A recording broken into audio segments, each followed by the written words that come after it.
ဗိုလ်ချုပ်တော်မြတ်နိုင်ကသူ့ညီပြန်လွတ်မြောက်ဖို့အတွက်သူ့အနေနဲ့ကဗမာပြည်ပြည်တိုက်ဖို့ဆိုတာအစင်မပြေသေးဘူးစမပြေသေးဘူးလေအခုတော့မင်းအောင်လည်းကလည်းတဲ့ခါကျတော့သူ့ညီလည်းလွတ်သွားတယ်ယခုသူအရင်ချစ်တဲ့ရခိုင်ပြည်နယ်လည်းလွတ်မြောက်တော့ပြီအခုဒါဆိုတော့မင်းအောင်လည်းအခုဂျင်းတဲ့ခံပြီလေမင်းအောင်လည်းဒါသူ့ဟာသူဒါခံလိုက်ရအားလုံးပဲမင်္ဂလာပါကျွန်တော်ကရေဝရှမ်းလေးပါအားလုံးပဲတာလေးဆိုပါကျွန်တော်လည်းကြော်စိုးလေးပါရခိုင်မှာအကတ်တော်အေးဘာကြောင့်စစ်နိုင်နေရတာလဲပြီးတော့ကျွန်တော်တို့နိုင်ငံအတွင်းထဲမှာပထမဦးဆုံးလွတ်မြောက်နေမြေလို့တောင်မှကျွန်တော်တို့ဒါပြည်သူတွေကထင်မှတ်နေကြပြီဆိုတော့ဒီလိုအခြေအနေမျိုးအထိသူတို့တွေအောင်မြင်နေရခြင်းရဲ့နောက်ွယ်ကအရေးကြီးဆုံးသောချက်တွေကိုကျွန်တော်မိဘတွေကိုဒီနေ့တင်ပြဆွေးနွေးသွားဖို့အကိုခြေကိုဖိတ်ခေါ်လာပါတယ်ဟုတ်ကဲ့ပါခင်ဗျာအဲ့တော့ပေါ့နော်အခုနပြောတော့ပေါ့နော်လွတ်မြောက်နေမြေတစ်ခုလို့ထင်မြင်ယူဆတာမဟုတ်ဘူးလွတ်မြောက်နေမြေတကယ့်ကိုဖြစ်နေတာပေါ့နော်လွတ်မြောက်နေမြေတကယ့်ကိုလုံးဝကိုဖြစ်နေတာလွတ်မြောက်ပြည်နယ်ကြီးတစ်ခုပေါ့လွတ်မြောက်ပြည်နယ်ကြီးတစ်ခုလို့ကျွန်တော်တို့ယူဆလို့ရတော့ပြီပေါ့နော်အဲယူဆတာမဟုတ်လွတ်မြောက်ပြည်နယ်ဖြစ်ကိုဖြစ်နေပြီပေါ့နော်အဲ့တော့ဒီဟာတဲ့အကြောင်းရင်းကဘာကြောင့်လဲဆိုတော့နံပါတ်1ကဘာလဲဆိုကျွန်တော်တို့ဒီတက်တော်အနေနဲ့ပေါ့နော်ဒီသူတို့လုပ်ငန်းတွေလှုပ်ဆောင်တဲ့အခါမှာနံပါတ်1ပါပြည်သူတွေပုံမှာသူကမေတ္တာတရားထားတယ်ပြည်သူတွေကိုနံပါတ်1နေရာမှာသူတို့ထားတယ်သူတို့ရဲ့ focus ဒီလက်ရှိပြည်သူကိုပဲသူတို့ကဥတည်တယ်အဲကြောင့်မလို့ဒီပြည်သူတွေရဲ့မေတ္တာကိုသူတို့ရရှိတဲ့အတွက်ကြောင့်ပေါ့နော်အခုလိုမျိုးဒါတိုက်ပွဲတိုင်းမှာနိုင်နေတယ်လို့ကျွန်တော်ယူဆတယ်ပေါ့နော်ဒါကတော်လိုင်းရဲ့အရေးကြီးဆုံးတော့ချက်ဟုတ်ပါဆိုတော့ပြည်သူသားလင်းကျွန်တော်တို့ရဲ့အားကိုးရာပြည်သူသားလင်းကျွန်တော်တို့ရဲ့မိကိုးရာဟုတ်ပါတယ်နော်ဆိုတော့ဒီအချက်ကိုကျွန်တော်တို့ဒါလက်နက်ကင်ထားတော့တပ်ဖွဲ့ဝင်တိုင်းဒါသူတို့ရဲ့ဘယ်လိုပြောမလဲနော်အဓိကမိန်းဆောင်ဘုတ်အနေနဲ့ကိုသူတို့တွေလက်ကင်ဆွဲထားရမယ်ဆိုတော့ကျွန်တော်တို့အခုဒီနေမျိုးတွေတက်ခိုက်သိမ့်ပိုက်တယ်ကျွန်တော်တို့ဒါပေါ့နော်ဒီစုမှုထိတ်ချုပ်ဖို့အတွက်စ조사နေတဲ့တပ်ဖွဲ့ဝင်တွေကြားထဲမှာလည်းပဲအချို့ခက်ခဲတွေပြီးတော့အချို့ပြဿနာလေးတွေကိုလည်းကျွန်တော်တို့ပြည်သူအားလုံးကစောင့်ကြည့်နေကြတယ်โอเคရခိုင်ဘက်ပဲပြန်လှည့်ရအောင်ဆိုတော့ရခိုင်ကကျွန်တော်တို့ကဒီ2021အာဏာစပြီးတော့တိမ့်တဲ့အချိန်မှာသူတို့တွေစီးရေးထဲမှာပါမလာသေးဘူးသူတို့တွေအဲ့ဒီအတွက်သူတို့တွေဒါပြင်ဆင်နေကြဆဲအချိန်ပေါ့နော်ဒါပေမဲ့အချိန်တိုအတွင်းမှာရခိုင်ပြည်တစ်ပြည်လုံးကိုကျွန်တော်တို့မျိုးပေါင်းများစွာအကြမ်းဖက်စစ်တပ်ရဲ့စစ်ခွေးစခန်းပေါင်းမြောက်များစွာကိုတိုက်ခိုက်သိမ်းပိုက်ခဲ့တဲ့အခြေအနေတွေကတကယ်အံ့ဩဖို့ကောင်းတယ်ပြီးတော့ရခိုင်ကစစ်မျက်နှာပြင်မှာဆိုရင်ကျွန်တော်ထူးခြားတာကသူတို့တွေ့ရတာကကြီးတက်ရေတက်ကောလေတက်ကောတွေ့ရဟုတ်တယ်ဆိုတော့အချို့နေရာတွေမှာဆိုရင်ရေတက်မှာပါဟုတ်တော့ဟုတ်ပါတယ်ရေတက်ပြစ်ကူမပေးနိုင်ဒါပေမဲ့ရခိုင်စစ်မျက်နှာပြင်ကရေတက်ပါပြစ်ကူပေးခံရတဲ့အခြေအနေဆိုတော့ဒီကြားထဲမှာကျွန်တော်တို့ဒါဒီဘာသာရေးထိလျှလေတဲ့အခြေအနေတွေပြီးတော့ဒါကိုခုတုံးလောက်ဒါကိုအသုံးပြုပြီးတော့အကြမ်းဖက်စစ်ခွေးတက်ကလည်းဒါအချို့မွတ်စလင်တွေကိုလက်နက်ပေးကင်လိုက်တဲ့အခြေအနေတွေရှိနေပါတယ်ဆိုတော့ဒီအခြေအနေတွေကိုကျွန်တော်တို့အားလုံးခြုံငုံပြီးတော့ဒီနေ့တွေ့ရမှာဖြစ်တယ်ဗျဟုတ်ကဲ့ခင်ဗျအဲ့တော့ဒီလက်ရှိအနေနဲ့ပေါ့နော်လက်ရှိနေပြီးတော့ AA က2021မှာဘာကြောင့်ဘောနော်သူတို့ဒီလက်ရှိနေပြီးတော့ဒီဘောနော်ဒီလက်ရှိအာဏာသိမ်းစစ်ကောင်စီကိုမတော်လန်ကြရတယ်လဲဆိုရင်သူတို့ကဘာလဲဆို2019ကလောက်ကတည်းကပဲသူတိုက်နေကြတာစိတ်အရင်ပင်ပန်းနေအဲ့ကစိတ်အရင်ပင်ပန်းနေတာသူတို့ဒီလက်ရှိစစ်စကားနဲ့ပြောမယ်ဆိုလို့သူတို့အရင်ပင်ပန်းနေစစ်ပန်းနေတဲ့အချိန်မှာသူတို့ဒါတွေကိုမလုပ်ခဲ့ဘူးမလုပ်ခဲ့ပြီးတော့သူတို့ဘာလို့ဆိုဒီ2021မှာသူတို့ဒီလက်ရှိနေပြီးတော့ဘောနော်ဒီသူတို့အခွင့်အရေးတွေပေါ့အခွင့်အရေးတွေရဖို့အတွက်မင်းအောင်လိုင်းကိုခဏလေးယာယီကတ်လိုက်တာအဲ့တော့မင်းအောင်လိုင်းကနေသူ့ကိုယ်သူဆရာကြီးစတိုင်နေပြီးတော့ဟုတ်ပြီဘောနော်ရခိုင် AA ကိုငါတို့ပိုင်ပြီဆိုတဲ့ပုံစံမျိုးနဲ့ဟိုဘယ်လိုငါလူပဲဆိုပြီးတော့တွေးထားလိုက်တဲ့သဘောမျိုးနဲ့တွေးထားလိုက်တာဆိုတော့ဒါကြောင့်လေကျွန်တော်တို့ဒါခံမှန်းမိတယ်ဆိုတော့ကျွန်တော်ကတော့လူငယ်လူငယ်လူပဲအများနဲ့ပွင့်လင်းစွာပြောပြတတ်ပါတယ်ကျွန်တော်တို့စစ်ရေးနိုင်ငံရေးကကျွန်တော်တို့တိုင်းရင်းသားတွေကလည်းကြီးမားတဲ့အတွေ့အကြုံတွေရခဲ့ပြီးသွားပြီရန်သူရဲ့အခြေအနေကိုလည်းကျွန်တော်တို့သိရှိပြီးသွားပြီဆိုတော့မင်းအောင်လိုင်းဂျပူကဘာကြိုက်လဲမင်းအောင်လိုင်းဂျပူကဘလို့ကောင်မျိုးလဲဆိုတာမျိုးကိုကျွန်တော်တို့တိုင်းရင်းသားခေါင်းဆောင်တွေနဲ့တိုင်းရင်းသားလူထုသိနေပြီဆိုတော့တခါတည်းမှာကျွန်တော်တို့ကသူများတွေဂျင်းချက်ခံရတာကိုပဲကျွန်တော်တို့ကြုံရတာကိုကျွန်တော်တို့တော်လန်သောတပ်ဖွဲ့ဝင်တွေဂျင်းပြန်ထည့်တာကိုမင်းအောင်လိုင်းခံခဲ့ရတဲ့အကြောင်းပါမင်းအောင်လိုင်းကဘာကြောင့်ခံလဲမင်းအောင်လိုင်းဒီအောင်ခံလိုက်ရတယ်တဲ့ကမင်းအောင်လိုင်းက 2021ကနေ2023ဒီကိုဘာလို့ရလဲဆိုတော့ဒီဘက်မှာလည်း तू ကဒီဗမာပြည်အထက်ပိုင်းနဲ့တိုင်းရင်းသားဒေသတွေကို तू ကသူ့ရဲ့စစ်အင်အားတွေဖြန့်ထည့်ရတယ်ဖြန့်လိုက်တဲ့ခါကျတော့သူ့မှာစစ်အင်အားရုံးနေသွားပြီရုံးနေတော့ဒီဟာကိုလည်းဗိုလ်ချုပ်ထွန်းမြတ်နိုင်ကကောင်းကောင်းသိတယ်ဒီနီးဗျူဟာကို तू ကယူပြီးတော့မှသူ့ဟာကို तू တိတ်တယ်တဲ့ကြပြီးတော့မှလုံးဆက်လုံးမရတော့ဘူးပေါ့နော်အော် bravo congratulations ဗိုလ်ချုပ်ထွန်းမြတ်နိုင်ဒါကစစ်ကောင်းဆောင်တယောက်ရဲ့ပြည်ရွယ်ကျေဝမှုဟုတ်ပါတယ်ပြီးတော့နိုင်ငံရေးဒါလက်ကွယ်ပြီးတော့လက်ရှိကျွန်တော်တို့နိုင်ငံရဲ့အခြေအနေနဲ့ကျွန်တော်တို့နိုင်ငံကိုအုပ်ချုပ်ခြင်းနေတဲ့ဒါစစ်ခွေးမိစ္ဆာကောင်တွေရဲ့အလေးအကျင့်တွေပြီးတော့လုပ်ပုံလုပ်နည်းတွေအလေးအထတွေကိုသိနေတဲ့ကျွမ်းကျင်နေတဲ့ခေါင်းဆောင်တယောက်ရဲ့ဒါစစ်ရေးဒီပြူကတရက်ကတကယ့်ကိုအောင်မြင်သွားတာအဲ့တော့ရခိုင်နယ်မှာသူ့ရဲ့စင်ဟာညွန်နေသွားတယ်ပြီးတော့ရခိုင်ကတော့ဒါအာနာစသိန်းတဲ့အချိန်မှာသူတို့တွေမတိုက်ဘူးဒါငါတို့နဲ့လည်းအစဉ်ပြေတရားလေးတွေရှိတယ်ဆိုတာဒါစိတ်ကူးလေးနဲ့အခြားတိုင်းသားနယ်မြေတွေကိုသွားဖိလိုက်တဲ့အချိန်မှာရခိုင်လည်းတိုက်ရောအဲ့ကောင်လည်းကိုလုံးခွေးဖြစ်သွားနောက်တစ်ခုကဘာလဲဆိုဒီဗိုလ်ချုပ်ထွန်းမြတ်နိုင်ကလက်ရှိနေပြီးတော့သူကဘာလဲဆိုမဲအောင်လိုင်းကိုလက်ကွက်တစ်ခုလုပ်လိုက်တယ်မဲအောင်လိုင်းနဲ့ပေါင်းလိုက်တဲ့ကမဲအောင်လိုင်းကအရင်တော့ကဒီ2020လောက် sorry 2019လောက်တော့ဖန်ခံထားတဲ့သူ့ရဲ့ညီဒီဗိုလ်ချုပ်ထွန်းမြတ်နိုင်ရဲ့ညီကြားတယ်ကျွန်တော်တို့ကြားတယ်ကျွန်တော်တို့ပြည်သူလည်းသိတယ်သတင်းစာမျက်နှာထောက်တော့ရောက်လာသေးတယ်သူ့ပြန်လှုပ်ပေးလိုက်ကြပြန်လှုပ်ပေးလိုက်တဲ့ခါကျတော့ဒီလက်ရှိနေပြီးတော့ဒီကောနော်သူ့ပြန်လှုပ်ပေးလိုက်တဲ့ခါကျတော့ဒီဘာလဲဆိုမဲအောင်လိုင်းကမှဂျင်းနဲ့ခံရတာမဲအောင်လိုင်းဂျင်းနဲ့ခံတယ်ဘာလို့ဂျင်းနဲ့ခံလဲဆိုတော့ဗိုလ်ချုပ်ထွန်းမြတ်နိုင်ကသူ့ညီပြန်လွတ်မြောက်ဖို့အတွက်သူ့အနေနဲ့ကဗမာပြည်ပဲတိုက်ဖို့ဆိုတာအဆင်မပြေသေးဘူးအဆင်မပြေသေးဘူးလေကိုရခိုင်ပြည်နယ်သူ့ညီသားကောနော်ဗိုလ်ချုပ်ထွန်းမြတ်နိုင်ရဲ့ညီသား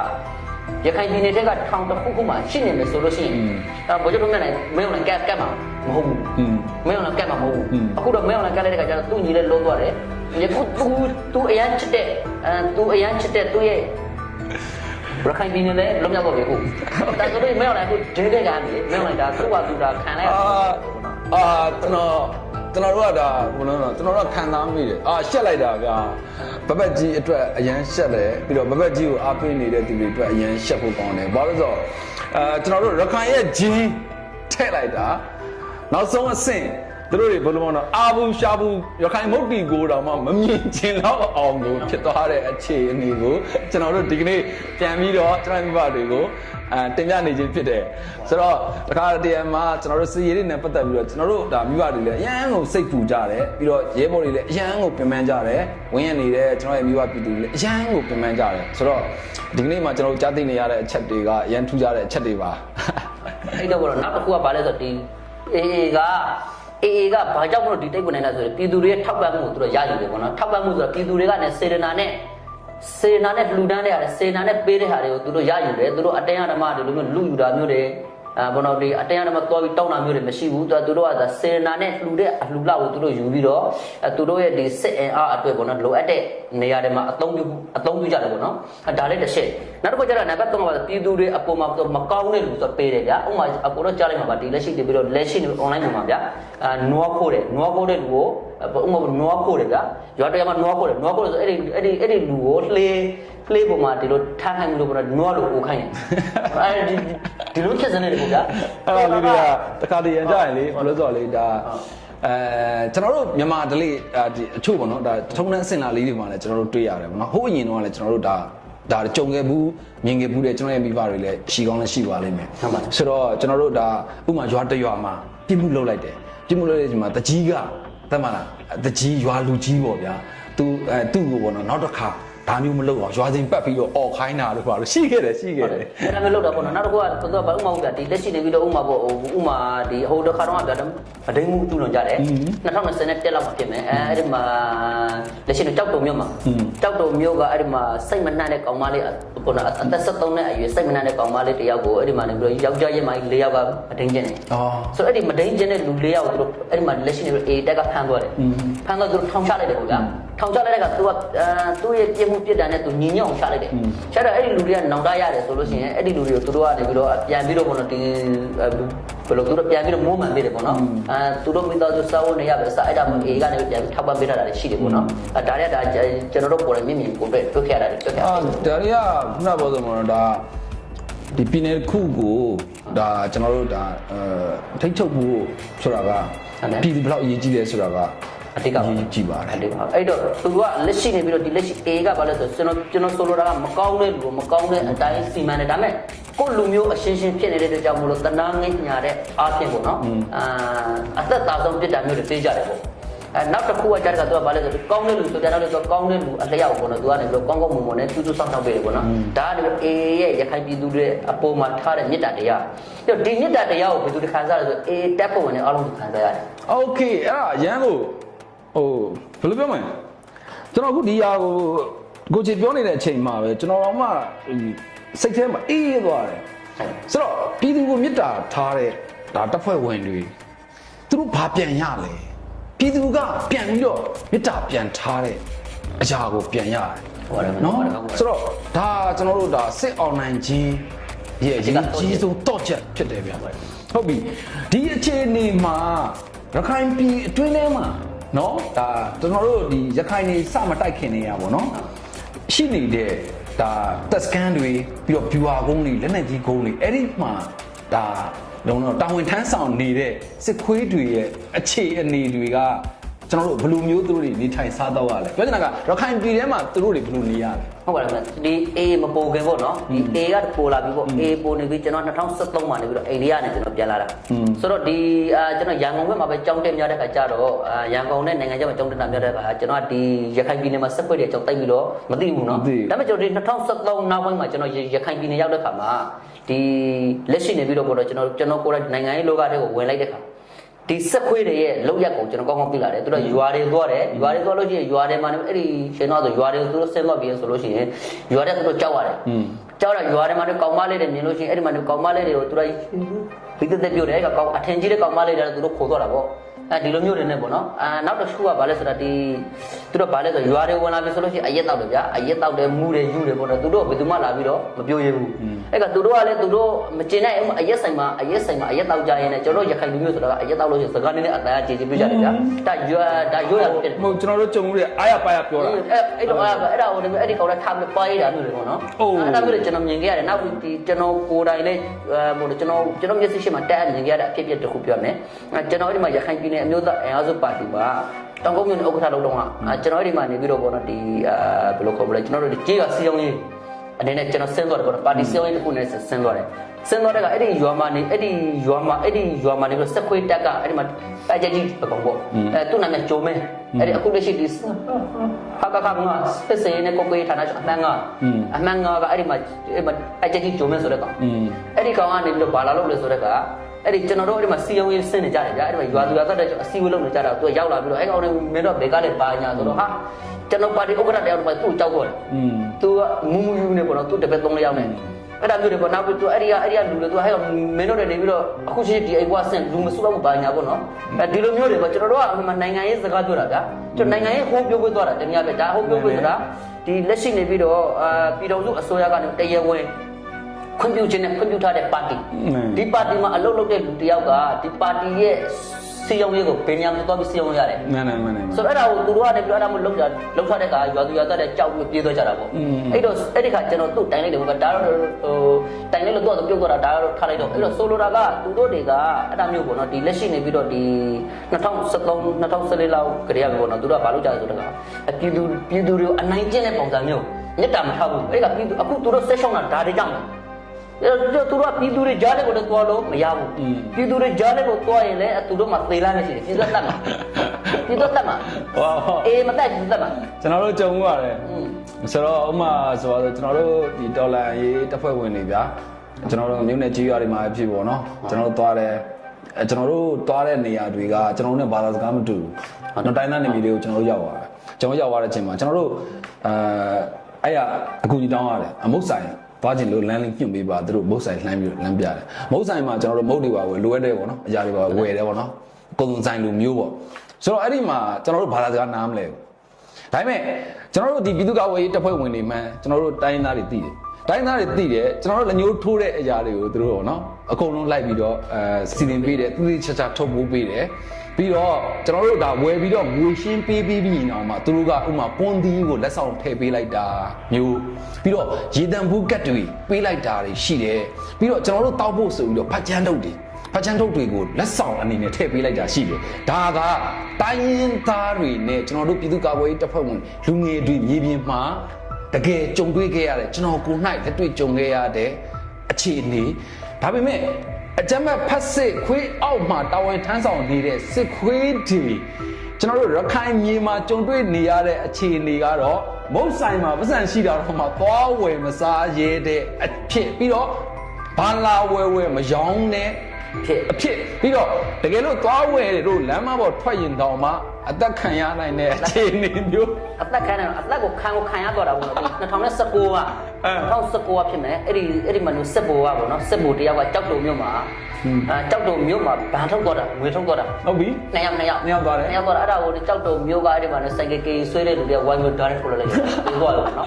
ဒီလိုအဖြစ်ဖြစ်နေရှိတာပေါ့အဲ့ဒါဘာကြောင့်လဲဆိုပြည်သူကိုမြစ်တာမထားတဲ့အဖြစ်ကြောင့်ပေါ့နော်ဒီကောင်လေးရွာတဲ့ကိုအခုနကပြောသလိုပေါ့ဟိုမုတ်ဝင်စောက်ပုံကျွန်းနဲ့ရေတောင်မှတော့ဖို့စိတ်ကူးတယ်မှာစိတ်ကူးရင်းမှာဟုတ်နော်ဒါအဲ့မှာရှင်းနေရှင်းဘကန်စစ်မျက်နှာအပြင်ဟုတ်ကဲ့အသီးသီးမှာအကြမ်းဖက်စစ်ခွေးတက်အစာရှည်စာငပြက်ပြီးတော့တိမ်သွားတာတွေအများကြီးကျွန်တော်တို့ပြည်သူတွေသိပြီးသားဘာကြောင့်လဲဆိုတော့အဖေကျွန်တော်ပြပါတယ်ဒီနေ့တွေ့ပြီဖြစ်တယ်ပြီးတော့ငါဆိုတဲ့ကောင်ကဘူကြီးပါပခုံးမှာအပွင့်နေငါဘယ်နေရာမှာဘယ်လိုပဲသွားမယ်ဘာသာလုပ်မယ်ဆိုတဲ့ပုံစံမျိုးတွေကျွန်တော်တို့ရခိုင်မှာအဲ့ဒီအချိုးမျိုးလာမချိုးနေရခိုင်မှာချိုးလို့နောက်တစ်ခုကဒီလက်ရှိပေါ်မှာရခိုင်ပြည်နယ်မှာအခုလက်ရှိစစ်တွေကြံသေးတာပေါ့နော်စစ်တွေကြောက်ဖြူမန်းအောင်ဒီသုံးမျိုးနဲ့ကြံသေးတယ်ဆိုတော့အခုလက်ရှိနေပြီးစစ်တွေတိုက်နေတယ်ကြောက်ဖြူတိုက်နေတယ်အဲ့တော့ကျွန်တော်အခုအချင်းမပြောခင်ကျွန်တော်ပြည်သူတွေရန်ဟိုဒါသိကျင်နေတယ်ပြီးတော့ကျွန်တော်လည်းသိကျင်နေတယ်ကျွန်တော်ကတခုံးမဲ့ကျွန်တော်မေးလိုက်ဟုတ်ကဲ့အခုကြံနေပါတယ်ဆိုတဲ့စစ်တွေကြောက်ဖြူမန်းအောင်ဟုတ်ပါအဲ့ဒီသုံးခုလုံးကိုအာနာယူအကြမ်းဖက်ကောင်တွေဆက်ပြီးတော့ထိန်းနိုင်မလားကျွန်တော်တို့ရခိုင်ကအရကတတော်အေလက်ထဲကိုရောက်သွားမှာအေလေးတယောက်မှသေချာပါတယ်ဘာကြောင့်သေချာတာလဲကျွန်တော်နံပါတ်ဘောနော်အချက်ထောက်ပြပြမယ်ကျွန်တော်ပထမအနေနဲ့အရင်ထောက်ပြပြမယ်လက်ရှိနေပြီးတော့ဒီလက်ရှိနေပြီးတော့ဒီကျွန်တော်တို့စက်တွေမျိုးကိုတွားမယ်ဆိုလို့ရှိရင်အန်ပြီးရင်မြေပေါင်းပြီးရင်မင်းပြပြီးမြောက်ဦးပြီးမှကြောက်တော့ပြီးမှစစ်တွေရောက်ဆိုတော့ဒီလက်ရှိနေပြီးတော့အန်ရဲ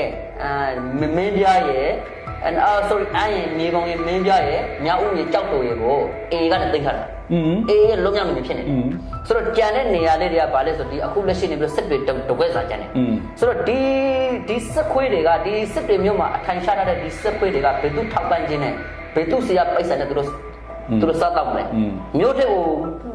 အပြောနေလေသူတို့ဘယ်နေရာတော့မှာသူတို့အဲ့တော့သူတို့ဟာစစ်ကူကိုလည်းသူတို့မြုံမှန်းလို့မရဘူးနံပါတ်1နံပါတ်2လေကြောင်းနဲ့တိုက်တယ်โอเคလေကြောင်းတိုက်မယ်ဆိုလို့ရှိရင်ဒီအေကလေကြောင်းရန်ကိုကာကွယ်ဖို့အတွက်သူတို့မှာနိစ္စနဲ့ရှိပြီးသားဖြစ်မယ်နိစ္စနဲ့ရှိပြီးလို့ကြောင်းလဲအမ်းမှာသူတို့အထိုင်ချထားတာလေအမ်းရဲ့ဒီလက်ရှိနေပြီးတော့ဘာလို့ခေါ်လဲအဲ့ဒါကိုအမ်းတက်မှာကြီးတစ်ခုလုံးသူတို့အထိုင်ချထားတာဒီအမ်းတက်ဟာရခိုင်မြို့တပြည်နယ်လုံးကိုထိန်းချုပ်ထားတဲ့တက်ဆိုတော့ဒီတက်ကိုတော့မှအေကထိန်းချုပ်ထားနိုင်ပြီဆိုတော့လေကြောင်းရံကိုသူတို့မကြောက်လို့ထိန်းချုပ်ထားတာဆိုတော့ဒီတစ်စစ်ကိုသူတို့လေကြောင်းလာပြီးပူမယ်ဆိုတဲ့ဟာဘေးပြထားလိုက်တော့နံပါတ်1ကပထဝီအနေထားအရသူတို့ဘယ်လိုနည်းနဲ့မှသွားလို့မရဘူးဟုတ်ပြီစစ်တွေကနေပြီးတော့ရန်ကုန်လာမယ်ရေလန်းခီးသူတို့ဘယ်လိုနည်းမှလုပ်လို့မရဘူးဟုတ်ဆိုတော့ရေလန်းခီးသွားမယ်ဆိုကျွန်တော်တောင်ကုန်းကိုပြရတယ်ဗျာဆိုတော့ဒါမျိုးတွေကျွန်တော်တို့မြန်မာစကားတွေမှာအများနဲ့ပြောနေတဲ့စကားလေးတစ်ခုတွေဟောလဲမြေရှိုးပြီးတော့မိုးပြန်တယ်ဆိုတော့ဟုတ်ပြီမြေပါရှိုးပြီးတော့ရေပါချိုးပြီးတော့မိုးပါပြန်ရင်တော့မရဘူးဘာဖြစ်လို့လဲဆိုတော့အခုခြေလို့လည်းပြောထားတယ်အင်္ဂါဂျူကလာတားရှိတော့မှဘယ်သူမှတားလို့မရဘူးတခါလည်းပြောထားတယ်ဟုတ်တယ်ဟုတ်ပါတယ်အဲ့တော့သူတို့ကလက်ရှိနေပြီးတော့ဒီစစ်တွေမြို့မှာရှိနေတဲ့ဒီစစ်ခွေးတွေကပေါ့နော်လက်ရှိအနေထားအရအလံပြူထောင်ပြီးတော့ပေါ့နော်အလံပြူထောင်ပြီးတော့လက်နဲ့ရှာခဲ့တယ်ဆိုလို့ရှိရင်အေကလည်းတက်ညာစဉ်းစားပြီးမှာပဲအမြဲတမ်းစဉ်းစားပြီးတယ်ပြီးတော့ကျွန်တော်တို့ကောင်းမွန်ထားပေးတယ်ပြီးတော့ဒ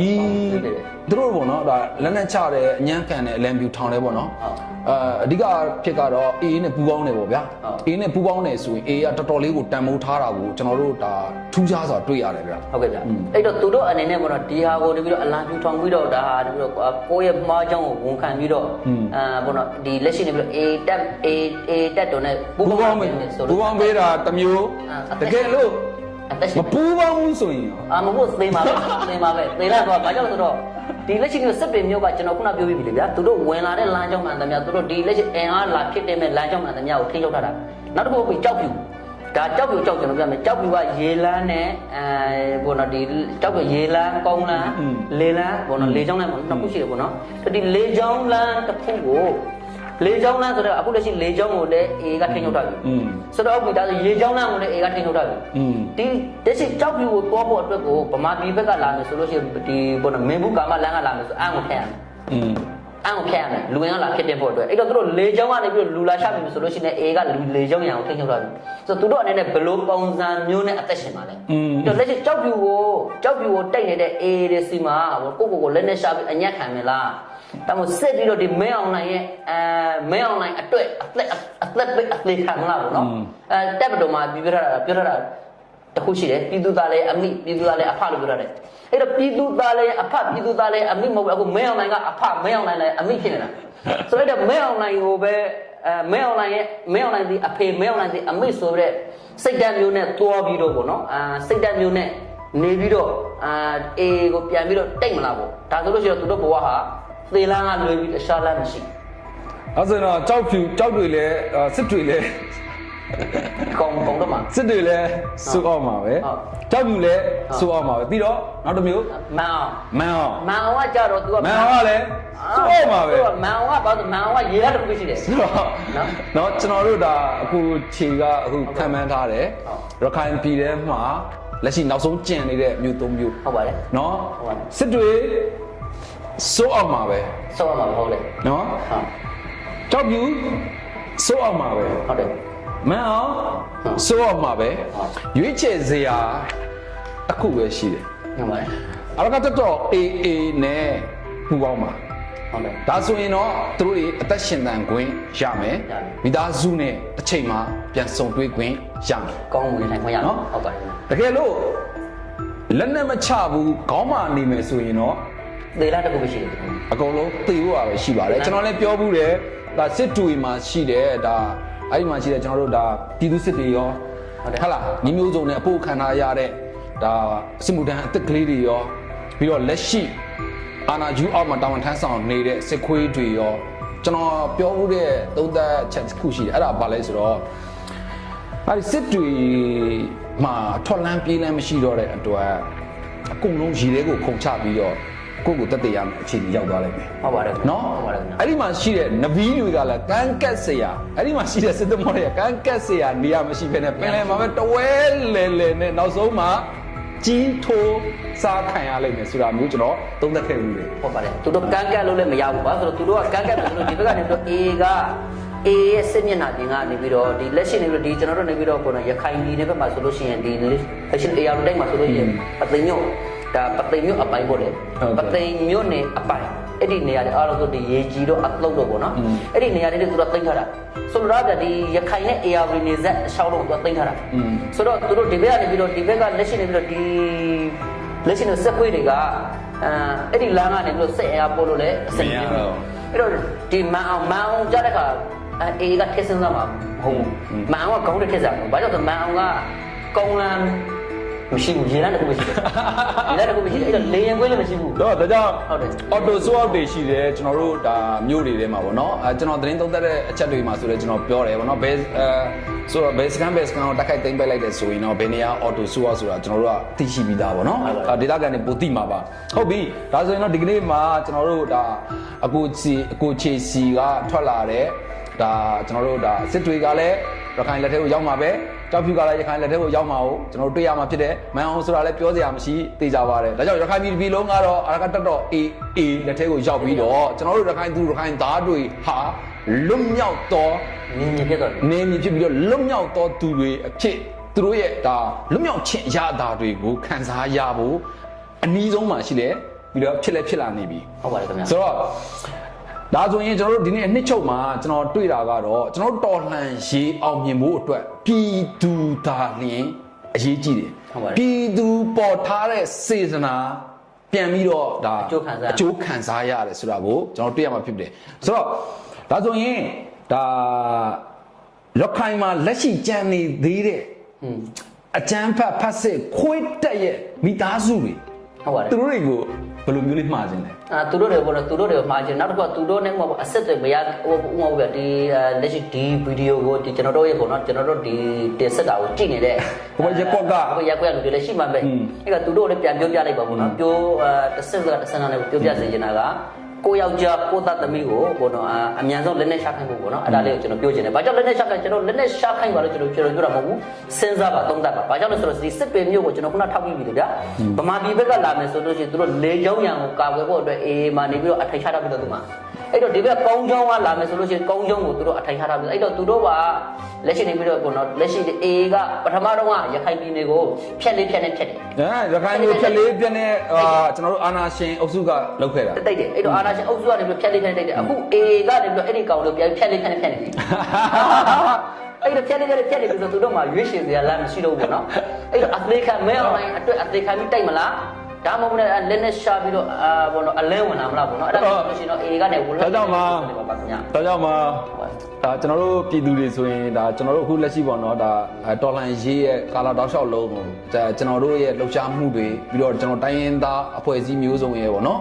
ဒါအကြံဖတ်စစ်ခွေးတက်ကိုဒါဘယ်လိုမျိုးအနိုင်ယူခဲ့လဲဆိုတာကိုကျွန်တော်တို့ဒါရုပ်ရှင်ပိတ်ကားကြီးတစ်ခုကိုကြည့်နေရသလိုမျိုးပါ ဟုတ်ပါတယ် ဒါကြောင့်တော်လိုင်းရေးမှာပါဝင်နေတဲ့ကျွန်တော်ရဲ့မိဘတွေအရန်ကိုဂုဏ်ယူဖို့ကောင်းတယ်ကျွန်တော်တို့ဟာလေဒါဘယ်လိုပြောမလဲတေချာစွာစနစ်တကျစီစဉ်ပြီးတော့စေရင်မဟာဗျူဟာကြကြတစ်ချိန်ကသူတို့တွေလုတ်ခဲ့တဲ့ဖြက်လေးပြက်ကိုကျွန်တော်တို့ကပြန်ပြီးတော့ခေါင်းတာဖြက်လေးပြက်ပြန်ဖြတ်နိုင်တဲ့အခြေအနေထိရောက်ရှိလာတာကျွန်တော်တို့ရဲ့ဗီဒီယိုကိုကြည့်နေတဲ့ကျွန်တော်တို့ရဲ့ပြည်သူဦးချင်းစီရဲ့ကျေးဇူးကြောင့်ဖြစ်ပါတယ် ဟုတ်ပါတယ်ဟုတ်ပါတယ် ဒီနေ့ဗီဒီယိုကိုစုံးလိကြည့်ရှုပေးတဲ့ကျွန်တော်ရဲ့မိဘတွေကိုတဦးချင်းစီတိုင်းကိုကျေးဇူးအထူးတင်ရှိပါတယ်ဗျ ဟုတ်ပါတယ်ကျွန်တော်လည်းကျေးဇူးတင်ပါတယ်ပေါ့နော်ဟုတ်ကဲ့ပါခင်ဗျာ